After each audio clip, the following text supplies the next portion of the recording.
Morning and अस्सलाम वालेकुम to all of you. सबसे पहली बात है कि सबको we are known in very defined manner. हम सब लोग जान रहे हैं ना कि हम लोग सब यहाँ पे क्या आए हैं। यहाँ पे आकर के सिर्फ एक 2 मिनट 10 मिनट 1 घंटा इतने सारे वक्त बिता दें तो इतने ही के लिए हम लोग यहाँ पे नहीं आए। यहाँ पे आने का सबसे पहली जो प्रायोरिटी है, सबसे फर्स्ट ऑफ प्रायोरिटी जो होगी वो हमें कुछ नॉलेज गेन करने की प्रायोरिटी है। और नॉलेज गेन कहने का मतलब यहाँ पर ये है कि हम इन इंस्टीट्यूशंस में डे टू डे तो नॉलेज का इन्हांस होता है, बट आज जो होगा एक पर्टिकुलर नॉलेज पे हम लोग बात करेंगे ना। हम सब जानते हैं कि आज जो है वर्ल्ड हेपेटाइटिस डे है। आज ही वर्ल्ड हेपेटाइटिस डे है, तो कोई भी डे हो, वर्ल्ड हेपेटाइटिस डे हो, वर्ल्ड एड्स डे हो, ट्यूबरकुलोसिस डे हो, सीओपीडी डे, कोई भी ईच एंड एवरी डेज अगर हम सेलिब्रेट करते हैं तो सिर्फ और सिर्फ उसके पीछे एक ही रीजन होता है, अवेयरनेस। क्या होता है? अवेयरनेस। तो अवेयरनेस के लिए हम लोग बोलते हैं। अवेयरनेस मतलब ये नहीं कि हमने जाना, हमने अवेयर हो गए, ये दिस इज नॉट अवेयरनेस। आपने जाना, आपने उन लोगों को, आप तो मेडिकल से जुड़े हुए हैं, आपकी सिलेबस में हेपेटाइटिस है, आपने आज निकल पढ़ना है, लेकिन वो लोग जो मेडिकल से जुड़े हुए नहीं है, जिनका कहीं हर लोग एक प्रोफेशन से हो नहीं सकते, तो पूरा इकोसिस्टम ही नहीं चलेगा। तो वो लोग जो इलिटरेट हैं, वो लोग जो मेडिकल बैकग्राउंड से थोड़ा सा अवेयर दूर है या काफी दूर है, उन लोगों तक ये बात पहुंचा रहे हैं, तब आपने आपको समझिए कि अवेयरनेस को हम सक्सेस कर रहे हैं। हम सुन लिए, हम जान लिए, हमने बचने का तरीका जान लिया, यही तक अवेयरनेस नहीं होती। तो सबसे पहली बात, आज जो भी बातें मैं बताने जा रहा हूँ और जो भी इन क्लासेस में आपको हेपेटाइटिस के ऊपर आए दिन पढ़ाया जाए या आए दिन पढ़ाया गया हो, उन सब नॉलेज को लेकर के आज आपको आज के डेट में डिफरेंट कॉलोनीज, खास करके वहां पे जहाँ के लोग एजुकेशन से अनअवेयर होते, कम से कम अगर एजुकेटेड होते तो थोड़ी बहुत चीजें जान जाते, वो बच लेते, लेकिन खास करके उन लोगों तक ये बात पहुंचाना है, खास करके आपके घर के आसपास पहुंचाना है। हमें जिम्मेदारी सिर्फ इतनी अगर ले लें कि हमें अपने घर के आसपास से पहुंचा देना, तो हर एक आदमी जिम्मेदारी के लिए तो दुनिया में हर जगह बात पहुंच जाएगी। आप एक आदमी को हर जगह जाने की जरूरत नहीं पड़ेगी। तो सबसे पहली प्रायोरिटी आज आपको ये है कि इस नॉलेज के बाद आप अपने फैमिली मेंबर्स या फैमिली मेंबर्स के सराउंडिंग जो आपके घर के आसपास है, उन्हें जाकर के 108% अवेयर करेंगे। तो पहली बात की वर्ल्ड हेपेटाइटिस जो हम लोग सेलिब्रेट कर रहे हैं, वो कब करते हैं हम लोग? Each and every year 28 July. But इससे पहले की हिस्ट्री को अगर हम लोग पढ़ते तो 19 मई को किया करते थे, है ना। 19 मई को करते थे, लेकिन बहुत सारी चीजें आई, इसके पीछे कई एसोसिएशन आए, उन्होंने 2010 से क्या किया, 28 जुलाई को। तो 28 जुलाई को करने का क्या रीजन हो गया? क्योंकि इस देश के अंदर में सैमुअल ब्लम्बर्स जो थे, जिन्होंने हेपेटाइटिस बी की डिस्कवरी की थी, उनका बर्थडे था। तो उन्होंने देखा क्योंकि हेपेटाइटिस में अभी आगे आऊंगा तो बी के अपने आप में एक अलग लेवल रखता है पूरे हेपेटाइटिस के ग्रुप के अंदर। पूरे हेपेटाइटिस के ग्रुप के अंदर में हेपेटाइटिस भी अपनी एक अलग पहचान रखती है।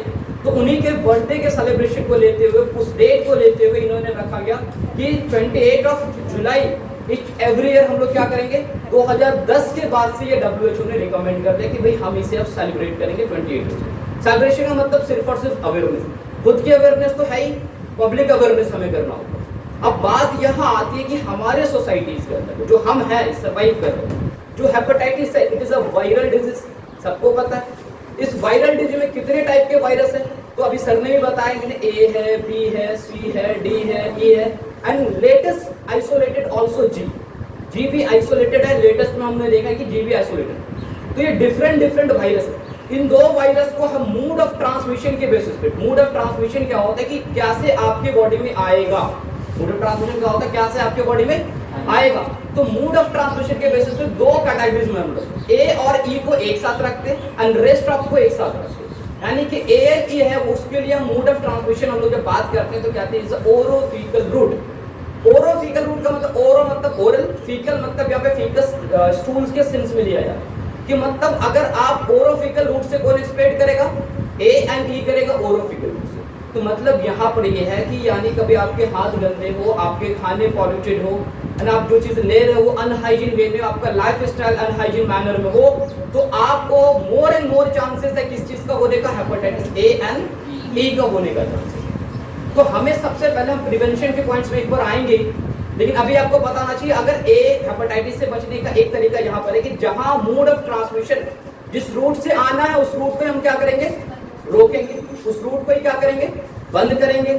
तो ऑब्वियसली बात है, हम सजेस्ट करेंगे कि भाई जब आप खुद खाने जा रहे हो पूरी तरह से हैंड वॉश करना है। उसके बाद क्या करना, आप जो कुक कर रहे हो, चीजें को खाने बना रहे हो, वो टोटली का होना चाहिए, आपका प्योर बेसिकली होना चाहिए। आप जहाँ पे जिस एरिया में किचन जो आपकी होती है वो प्रॉपर हाइजीन मेंटेन होना चाहिए, है ना। लोग फिर हम मार्केट के चीजों को थोड़ा सा अवॉइड करें, क्योंकि वहां पे बहुत जगह है हाइजीन मेंटेन होते हैं, लेकिन हर जगह तो हाइजीन मेंटेन नहीं हो पाते। तो उन चीजों से अपने को क्या करना, अवॉइड करना है। More dangerous out of this different virus, जो हेपेटाइटिस डी है वो क्या, सॉरी हेपेटाइटिस बी जो है वो क्या, मोर डेंजरस है। मोर डेंजरस बेसिकली क्यों है उसकी भी हम बात करेंगे। तो सबसे पहले इसकी जो सर नहीं बताया यहाँ पे, अभी आपसे बता रहे थे कि सबसे बड़ा इंपोर्टेंट यहाँ पर ये होती है इसकी जो जीनोमिक सीक्वेंस है, यानी जीनोम्स की बेसिस पे बात करें, जो जीनोमिक सीक्वेंस है वो डीएनए के पास, रेस्ट ऑफ फॉर्म का आरएनए के पास, यानी डीएनए बेस्ड वायरस है। कैसा है, डीएनए बेस्ड वायरस। और जब हेपेटाइटिस बी की जब हम लोग बात करते हैं तो यहाँ पर जब हम लोग आते हैं तो इसके भी मोड ऑफ ट्रांसमिशन भी थोड़ा सा डिफरेंट होगा। हेपेटाइटिस बी वायरस सबसे पहले कहां मिल सकते हैं, आपके बॉडी का जितने भी बॉडी फ्लूइड सिक्रेशन है, हर बॉडी फ्लूइड सिक्रेशन में आपको मिलेंगे। जैसे क्या, ब्लड एक तरह का बॉडी है, ब्लड जो है वो क्या है, फ्लूइड है जो आपके बॉडी के अंदर। अगर ब्लड का कांटेक्ट आ रहा है, ब्लड एक पर्सन का ब्लड दूसरे पर्सन से अगर कांटेक्ट हो रहा है तो अफेक्टेड पर्सन से ट्रांसमिट होकर के नॉर्मल पर्सन में जाएगा। क्या, नॉर्मल पर्सन में जाएगा।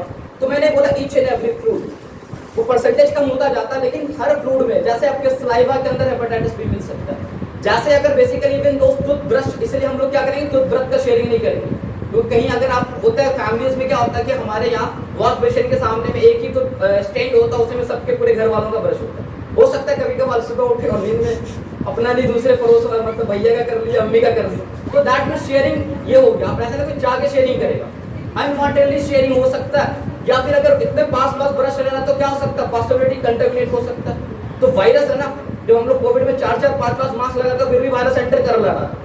तो वायरस इतना माइन्यूट से कि वो अगर पास ब्रश भी रखा हुआ और अफेक्टेड पर्सन है आपके घर में, तो वो शेयरिंग वहां से हो जाएगा, आपको पता नहीं चलेगा, आप फिर आपका हो जाएगा, अफेक्टेड हो सकता है। दूसरा क्या हम लोग देखते हैं, वजाइनल सिक्रेशन। दूसरा फिर क्या देखते हैं, सीमेनल सिक्रेशन। हर एक बॉडी फ्लूइड जहां पे भी है, हर जगह वायरस। इसका मतलब आप सोच लो, हमें रटने और समझने की जरूरत नहीं है। तो हमें बचने के लिए क्या करना होगा, तो इन बॉडी फ्लूइड के कांटेक्ट से बचेंगे। जो अफेक्टेड पर्सन होगा उसके साथ किसी भी तरह से ब्लड शेयरिंग नहीं होनी चाहिए, ब्लड कांटेक्ट नहीं। अब क्या हो सकता है कि हेपेटाइटिस का ब्लड है किसी को मिस ट्रांसफ्यूज हो जाए, क्या हो सकता है, मिस ट्रांसफ्यूज हो जाए।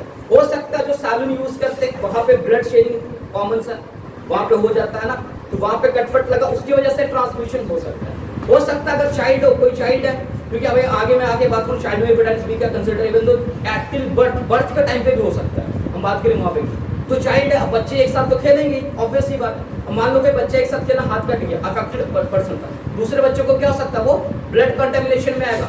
तो अगर वुंड है, कोई अगर कटा भी नहीं, पहले से वुंड है हमारे पास, है ना, हमारे बॉडी में कोई वुंड है जगह, तो वुंड से क्या होगा, फ्लूइड सिक्रेशन होगा, तो उस वुंड से क्या होगा, एक्सप्रेड होने का चांसेस दूसरी हो। तो हम ये देखते हैं कि किसी भी बॉडी फ्लूइड के कांटेक्ट में नहीं आना चाहिए। तो इससे हम क्या होगा, प्रिवेंशन ले सकते हैं, अपने आप को क्या करते हैं, हेपेटाइटिस बी से बचा सकते हैं। अब ओवरऑल अगर हम बात करें यहाँ पर सिम्टम्स की बात करते हैं, तो ये जो मैंने शुरू में बात किया कि हेपेटाइटिस ए है, हेपेटाइटिस बी है, सी है, डी है, एनई है, एनजी है, इन सारे के अंदर में सिम्टम बेसिस पे हम लोग बात करते हैं तो मोर और लेस बड़ा सिमिलरिटी है। क्या है, मोर और लेस सिमिलरिटी है। तो इनमें डिफरेंशिएट, ये जो hepatitis A, hepatitis B, hepatitis C and D, जो भी इसमें डिफरेंशिएट क्या है, on the basis of etiology. सारे हेपेटाइटिस की एटियोलॉजी अलग अलग, मतलब ए हेपेटाइटिस ए कराने के लिए hepatitis virus A responsible. Etiology मतलब का जो पैथोजन फैक्टर अलग अलग, जो फैक्टर कारण करा रहा है। तो यहाँ पे हेपेटाइटिस ए करने के लिए क्या, हेपेटाइटिस ए वायरस हो, हेपेटाइटिस बी करने के लिए कौन आएगा, हेपेटाइटिस बी वायरस आएगा।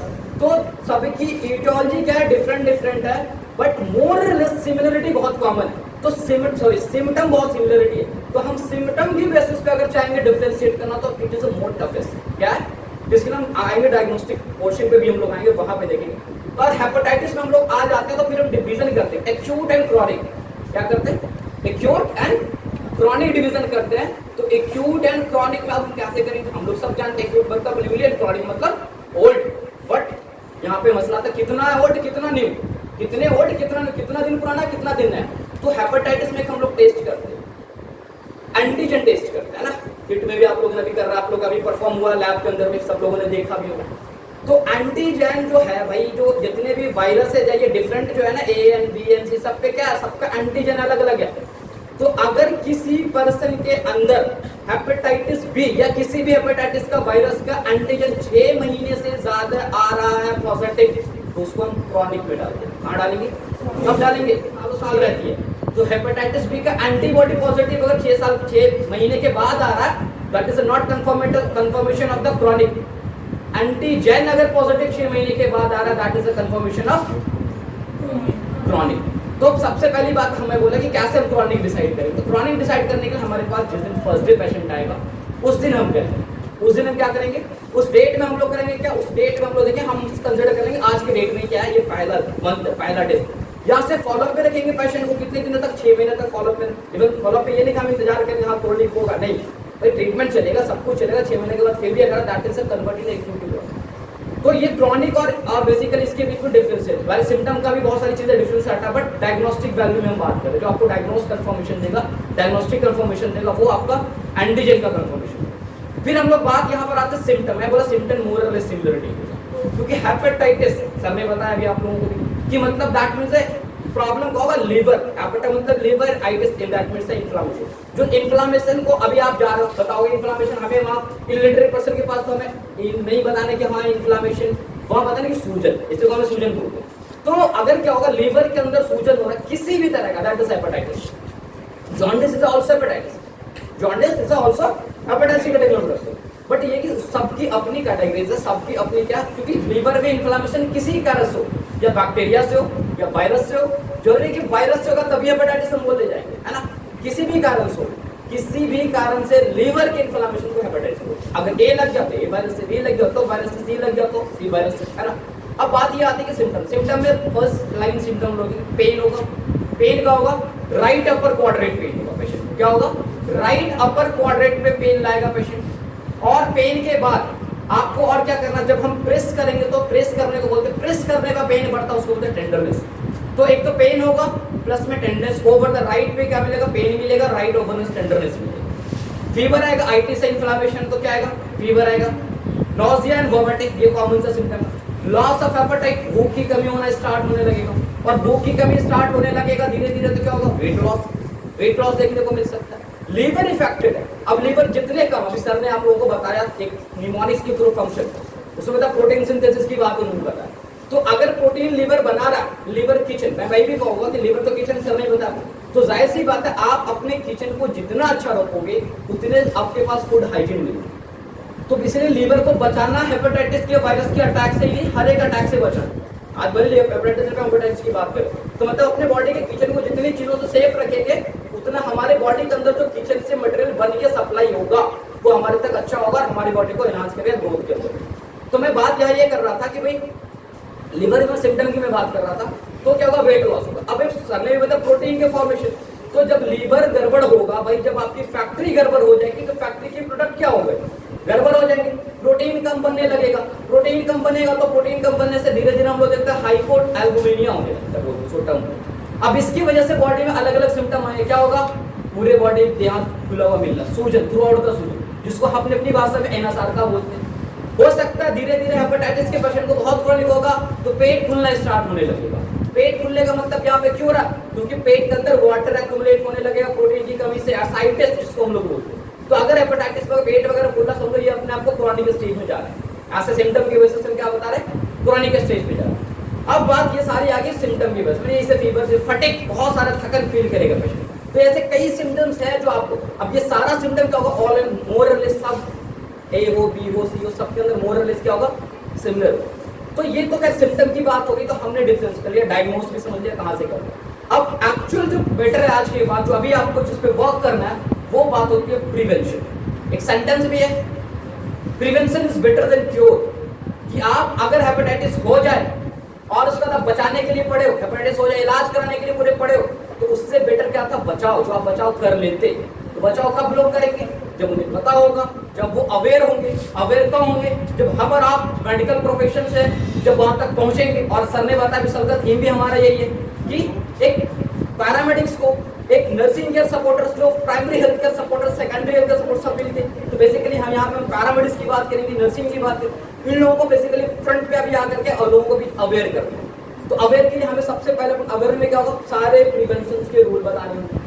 तो सबसे पहला प्रिवेंशन हमारे हिसाब से अगर आप स्टार्ट करो, क्योंकि बच्चा जब पैदा लेता है उस टाइम से प्रिवेंशन की जरूरत है। आपने वैक्सीनेशन सबको पता होगा कि बच्चे जब जन्म लेते हैं तो from the first day of the birth वहां से वैक्सीनेशन शेड्यूल स्टार्ट। और हमारे यहाँ पे वैक्सीनेशन शेड्यूल IAP के according, Indian academy of paediatrics, इसके अकॉर्डिंग जो वैक्सीनेशन शेड्यूल है वो फर्स्ट डे इसलिए कहते हैं क्योंकि एक चीज और मैं आपको बता देना चाहता हूँ, क्योंकि जो हेपेटाइटिस बी का जो वायरस है इट में वर्टिकल ट्रांसमिशन माँ से बच्चों को ट्रांसमिट होगा। तो अगर मदर इफेक्टेड है, बच्चा जन्म ले कोई भी वायरस हो तो बच्चे में हो सकता है वो वायरस। तो फ्रॉम द फर्स्ट डे हो या नहीं हो, तो हम एक BCG का वैक्सीनेशन करते हैं और हेपेटाइटिस बी का first dose even with in कोशिश करनी चाहिए कि 12 घंटे के बाद 4 डोज IAP के अकॉर्डिंग 4 डोज हम लोग देते हैं। तो पहले तो हमें वैक्सीनेशन पे आते हैं। वैक्सीनेशन चाइल्ड्स के अंदर में, बच्चों के अंदर में फर्स्ट डे से स्टार्ट करना है, वहां से वैक्सीनेशन अप टू 24 मंथ तक हमारा पूरा वैक्सीनेशन IAP अकॉर्डिंग हेपेटाइटिस का खत्म हो गया। तो हमें अभी में सबसे पहले आपके जो बच्चे हैं घर के अंदर में, उसको हम क्या करें कि प्रॉपर जो IAP के अकॉर्डिंगली जो है, इंडियन एकेडमी ऑफ पीडियाट्रिक्स के अकॉर्डिंग जो वैक्सीनेशन शेड्यूल है, उस वैक्सीनेशन शेड्यूल को हम एक वैक्सीन को टाइम पे दिलाएंगे। पहला इन चीज को बताना लोगों को कि एक भी वैक्सीन मिस नहीं होना चाहिए, है ना। टाइम ऊपर नीचे होता है वो कर देते हैं, वो हो जाता है, लेकिन टोटल जो वैक्सीन है हेपेटाइटिस A का और B का वो कंप्लीट डोज पे कंप्लीट टाइम पे 24 मंथ पे कोशिश करनी चाहिए पूरी। अब हम आगे आते हैं एडल्ट के अंदर में भी हम लोग आते।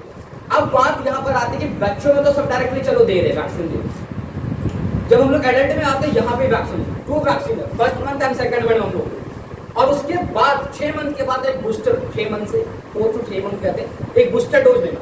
तो सबसे पहला बचाव जो होगा हमारा वैक्सीनेशन, क्योंकि वैक्सीन हमारे पास है। क्या है? वैक्सीन हमारे पास। अब वैक्सीन में क्वेश्चन आपके सामने एडल्ट में आएगा, आप जाओगे बताओगे सर मैडम आप जो बता रहे वैक्सीन लेना, क्या कोई प्रेग्नेंट लेडी वैक्सीन ले सकती है? क्या कोई हमारे घर में डायबिटीज वाले लोग हैं, क्या वो वैक्सीन ले सकते हैं? क्या कोई हमारे घर में पुराने बीमारी वाले लोग हैं, कैंसर वाले लोग, क्या कोई डर लगता है ना कैंसर बीमारी वैक्सीन लिया कुछ हो गया? तो ऐसे कोविड में देख रहे थे वैक्सीन से कितने लोग भागते थे। तो आप बताओ कि हाँ बिल्कुल ले सकते हैं। क्यों? अब आप में बताओ क्यों ले सकते हैं?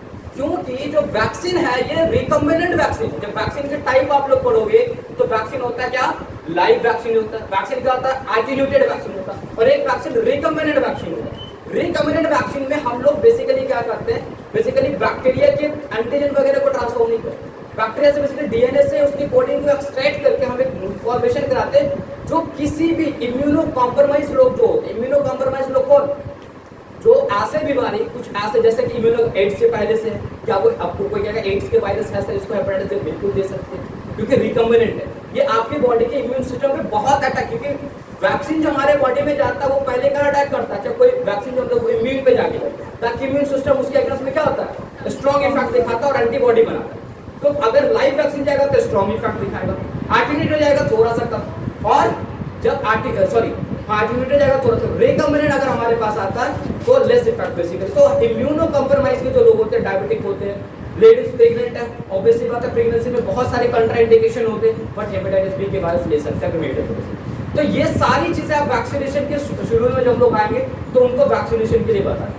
दूसरी चीज है पर्सनल हाइजीन पे मेंटेन करना। पर्सनल हाइजीन पे सबसे पहली बात है, पर्सनल हाइजीन के अपने माउथ के हो गए, अपने बॉडीज के हाइजीन्स हो गए, पूरे हाउस की क्लीनिंग्स हो गए, किचन क्लीनिंग्स हो गए, जो हम रह रहे हैं वो personal day to day life का जो शेड्यूल है उसके अंदर हम लोग कह रहे हैं जो सेंस ऑफ ड्रेसिंग है उसको बेसिकली हम लोग इम्प्रूव करें, मतलब साफ करके बेसिकली, क्योंकि जो आप जिस जहाँ जाएंगे हो सकता है वो एरिया बहुत लो बैक एरिया हो, वहाँ पे लोग इस तरह के हाइजीन में नहीं रह रहे, तो वहाँ पे लोग इस तरह से हाइजीन मेंटेन कर रहे हैं। रेस्ट जो लोग बेसिकली हम लोग देखते हैं कि जहाँ पे कंटेमिनेशन बचाना उसको याद ही उसे बताना है किसी भी तरह से अगर कोई अफेक्टेड है, क्योंकि एक सबसे बड़ा चीज क्या कि हेपेटाइटिस बी लोग जान चुके हैं आज इसमें, कोई आप जाओगे तो बताने 80% लोग जान चुके, लेकिन बचना कैसे ये नहीं जानते, सुनते ही लगते लगते खौफ आ जाती है और सब क्या करते हैं लोग उसको पर्सनल आइसोलेशन देना स्टार्ट करते कोविड के समय। बहुत सारे ऐसे जगह पे है बहुत सारे ऐसे जगह पे हेपेटाइटिस पॉजिटिव के पेशेंट को मैंने देखा भी है, क्योंकि घर वाले लोग पास ले ओपीडी में आए हुए मेरे सामने बैठे हुए, लेकिन उसके साथ बैठने को तैयार नहीं हो। तो पर्सनल काउंसलिंग घर वालों को भी करना, क्योंकि पेशेंट को अगर आप और घर वाले लोग उनसे दूर होना लगे तो वो मेंटली तो और डिप्रेस में जाएगा। तो पर्सनल आइसोलेशन नहीं देना है, मतलब कि अगर आप साथ में बैठ के खाते हो, बेसिकली साथ में बैठ के, तो हेपेटाइटिस बी कहीं से भी स्प्रेड होने वाला चांस है। हेपेटाइटिस बी के लिए क्या होगा, ब्लड बॉडी फ्लूइड कांटेक्ट होना जरूरी, चाहे वो ब्लड का कांटेक्ट हो, सीमेन कांटेक्ट हो, चाहे वो वेजाइनल सिक्रेशन कांटेक्ट हो, सिलेवरी से कांटेक्ट हो। हाँ, अगर मदर को है बच्चे को नहीं है तो मदर फीडिंग को भी स्टॉप कर दो। क्यों? मदर फीडिंग भी क्या है, बॉडी का सिक्रेशन। इवन दोस कि कहीं बुक्स ने, पीएसएम की बुक ने कहीं लिखी है कि स्वेटिंग के अंदर भी होता है, बट बहुत रेयर, बहुत कम, मिनिमम 1% निकालते हो, तो नेचुरल को कंसीडर करो। तो क्या करना, तो सबसे पहले हमें ये बताना कि भाई किसी भी तरह से बॉडी है ना, प्रोटेक्टिव इंटरकोर्स है ना, प्रोटेक्टिव इंटरकोर्स करना। अगर कोई अगर अफेक्टेड है, अगर पर्सन अफेक्टेड है तो उसके लेकर के हम लोग यहाँ पर, तो इन सारे पॉइंट्स को लेकर के हम प्रिवेंशन के पॉइंट ऑफ व्यू से सारे लोगों को अवेयर करते हैं। तो मैं बहुत ज्यादा आप लोगों को यहाँ से ज्यादा टाइम नहीं दूंगा, एक एक पॉइंट है ये पे, तो कैसे बचना है, कैसे क्या करना है, क्या नहीं करना, बहुत सारे क्वेश्चंस आपके होंगे। अगर जैसे प्रिवेंशन के रिगार्डिंग कोई क्वेश्चन है आप लोगों का, तो आप लोग क्वेश्चन रख सकते हैं यहाँ पे। प्रिवेंशन पे और कोई क्वेश्चन आपके माइंड में अगर आ रहा हो, नहीं आ रहा, बताइए। तो हेपेटाइटिस ए बेसिकली क्या है, कंटामिनेशन, ओरोफिकल रूट से कंटामिनेशन। तो हम पर्सनल हाइजीन पे अगर ध्यान देते, पर्सनल हाइजीन, हमारा खाना बेहतर होना चाहिए, कंटामिनेशन, हमारा पानी जो हम पी रहे हैं वो कंटामिनेशन, पूरे फिल्ट्रेट पानी होना चाहिए ना। अब पता चला पानी रखा हुआ है 2 दिन का, वही पी रहे हैं, उठा करके टंकी का पानी डायरेक्ट पी रहे हैं, फिल्ट्रेट नहीं कर रहे, तो बेसिकली वहां से हम प्रिवेंशन ले सकते हैं, उससे हम बच सकते हैं। ठीक है, ये एक प्रिवेंशन है। और चलिए ठीक, थैंक यू।